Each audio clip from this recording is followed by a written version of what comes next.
तो ICICI bank में vacancy आई हुई है, आप अप्लाई कर सकते हैं। इसकी ऑफिशियल वेबसाइट पे आप जाएंगे तो वहां पर आपको बहुत सारी वैकेंसीज दिखेंगी, लेकिन जो मैं इस वीडियो में बात करूंगा वो बात करूंगा जो फ्रेशर्स हैं वो अप्लाई कर सकते हैं किस वैकेंसी या किस पोस्ट के लिए, उसके रिगार्डिंग मैं बात करूंगा। बेसिकली यहाँ पर दो ऐसे पोस्ट हैं, ठीक है, या ऐसा कह लो कि दो ऐसे डिपार्टमेंट है जिसके लिए आप अगर ग्रेजुएट हैं और आप अगर फ्रेशर हैं तो आप अप्लाई कर सकते हैं।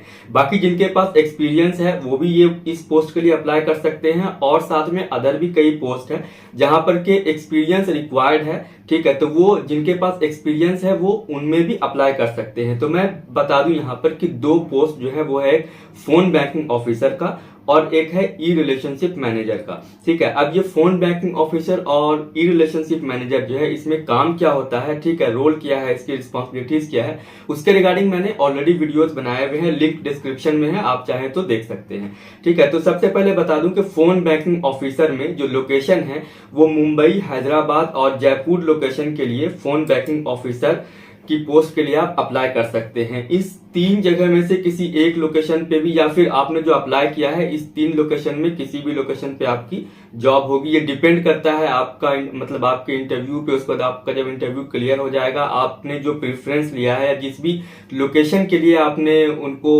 अप्लाई किया है, ठीक है, आपने अपना एप्लीकेशन दिया है तो उस लोकेशन पे आपकी होगी। इन केस समटाइम्स ऐसा होता है कि मान लो उस पर्टिकुलर लोकेशन पे आपका नहीं हो पाएगा तो वो किसी और लोकेशन पे भी आपको दे सकते हैं, बट ये बहुत रेयर केस में होता है, ये मैंने अपने साइड से आपको बता दिया। बट आप जिस लोकेशन के लिए अप्लाई करोगे आपकी जॉब वहां पर होगी। उसके बाद ई रिलेशनशिप मैनेजर जो है उसके लिए जो लोकेशन है आपका वो है जयपुर, चेन्नई, मुंबई एंड बेंगलोर। ये चार लोकेशन के लिए आप ई रिलेशनशिप मैनेजर की पोस्ट के लिए अप्लाई कर सकते हो।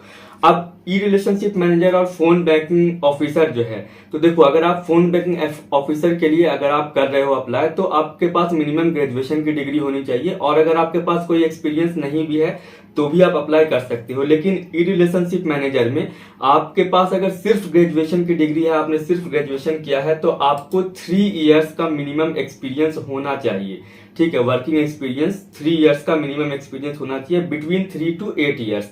आप जब जो लिखा हुआ है ई रिलेशनशिप मैनेजर वहां पर आप क्लिक करोगे तो एक पेज ओपन होगा, ठीक है, उसके अंदर जो डिटेल लिखी हुई है सारी के ई रिलेशनशिप मैनेजर का क्या वर्क होता है, क्या रोल होता है, और उसके बाद क्या क्वालिफिकेशन चाहिए इस पोस्ट के लिए अप्लाई करने के लिए। तो ग्रेजुएशन है तो 3 से 8 साल के बीच का एक्सपीरियंस। अगर आपने एमबीए किया हुआ है तो फिर अगर आपके पास कोई एक्सपीरियंस नहीं है, फ्रेशर हो, तो आप अप्लाई कर सकते हो। तो ई रिलेशनशिप मैनेजर जो है अगर आप फ्रेशर हो बिल्कुल लेकिन आपने एमबीए किया हुआ है तो अप्लाई कर सकते हो। सिर्फ ग्रेजुएशन आपके पास है तो 3 साल का मिनिमम एक्सपीरियंस चाहिए होगा, ठीक है। बाकी जो लोकेशन मैंने 4 लोकेशन बताए हैं, आप 4 लोकेशन में से किसी भी लोकेशन पे जो भी आपको सुटेबल हो आप अप्लाई कर सकते हो।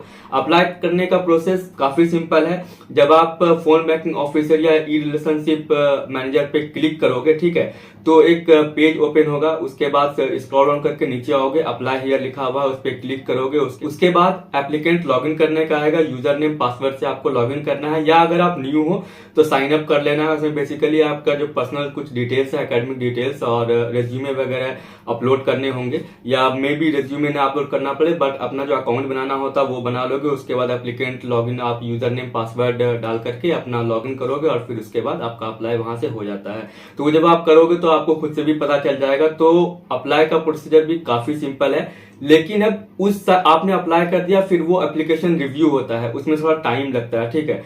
तो हो सकता है मे बी 2-3 दिनों में, 4 दिनों में भी आपको रिप्लाई आ जाए, या मे बी समटाइम्स ऐसा होता है कि 1 वीक्स 2 वीक्स से ज्यादा लगते हैं, तो आप वेट कर सकते हो। इनकेस अगर बहुत टाइम हो गया तो आप एक मेल उनको ड्रॉप कर दो इसके रिगार्डिंग, ठीक है, बट आ जाता है, रिप्लाई आ जाता है। अगर आप अप्लाई करना चाह रहे हो तो आप अप्लाई कर सकते हो। तो ये 2 पोस्ट है जिनके लिए आप अप्लाई कर सकते हो अगर आप बिल्कुल ही फ्रेशर हो तो। बाकी और सब भी पोस्ट है लेकिन उसमें एक्सपीरियंस चाहिए होगा आपको। अगर आपके पास है तो आप एक बार चेकआउट कर लो। और भी पोस्ट जो है इसकी ऑफिशियल वेबसाइट पे लिंक मैंने डिस्क्रिप्शन में दिया हुआ है, या फिर आप आईसीआईसीआई कैरियर लिख करके डायरेक्ट उनकी वेबसाइट पर भी जा सकते हो। गूगल पे आप आईसीआईसीआई कैरियर्स लिखोगे, उसके बाद जो पेज ओपन होगा आप वहां क्लिक करके उसकी ऑफिशियल वेबसाइट पर जाके करंट ओपनिंग्स जो है वो चेक कर सकते हो। तो आई होप कि जो मैंने बताया होगा वो आपको क्लियर होगा। अब आपका कोई क्वेश्चन हो तो आप कमेंट सेक्शन में कमेंट कर सकते हो, मैं रिप्लाई कर दूंगा। फिर मिलते हैं नेक्स्ट वीडियो में। Thank you.